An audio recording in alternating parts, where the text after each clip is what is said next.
বন্ধুরা গোছগাছ শুরু করে দিয়েছি। তো এই কেদারনাথ যেতে গেলে কি কি জিনিস খুবই প্রয়োজনীয় সেগুলো আমি তোমাদের দেখাচ্ছি। এই দেখো গোছগাছের মধ্যে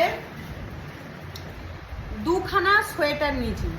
4 দিন শীতের জায়গায় থাকতে হবে, হরিদ্বারে গরম, তারপর থেকে হরিদ্বার একদিন আসা, একদিন যাওয়া, একদিন হরিদ্বারে থাকা, 2 দিন হলো। ট্রেনে চলে যাবে 3 দিন, 1.5 দিন করে আসা যাওয়া নিয়ে হয়ে গেল 3 দিন আর 2 দিন, 5 দিন। আমাদের ট্যুরটা কদিনের? 10 দিনের। 5 দিন চলে গেল আর পরে রইল 5 দিন। তো 5 দিন কিন্তু 4 দিন কিন্তু ঠান্ডা পাবো, ঠিক আছে? তো 4 দিন ঠান্ডার জন্য দুখানা সোয়েটার নিয়েছি, এই যে জ্যাকেট, দুখানা সোয়েটার নিয়েছি। আচ্ছা, দুখানা জিন্স নিয়েছি, ট্র্যাক স্যুট নিয়েছি 3খানা, একটা পরে যাব, 2খানা নিয়ে যাচ্ছি। আর এই হলো আসল জিনিস, এটা হলো বিছানার চাদর।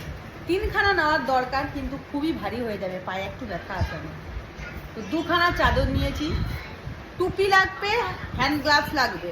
হ্যান্ড গ্লাভস আমার ঘরে নাই, ওখান থেকে কিনবে। টুপির জন্য এই যে একটা স্টোল নিয়ে নিয়েছি, ঠিক আছে? আর রাতে পরার নাইটি এইসব। এইবারে জামা কাপড় এই কটা, আর কটা 4-5টা কুর্তি নিয়ে নেবো, জিন্সের সাথে পরে নেবো, হয়ে যাবে। তো এখন আমি লাগেজ গোছাচ্ছি।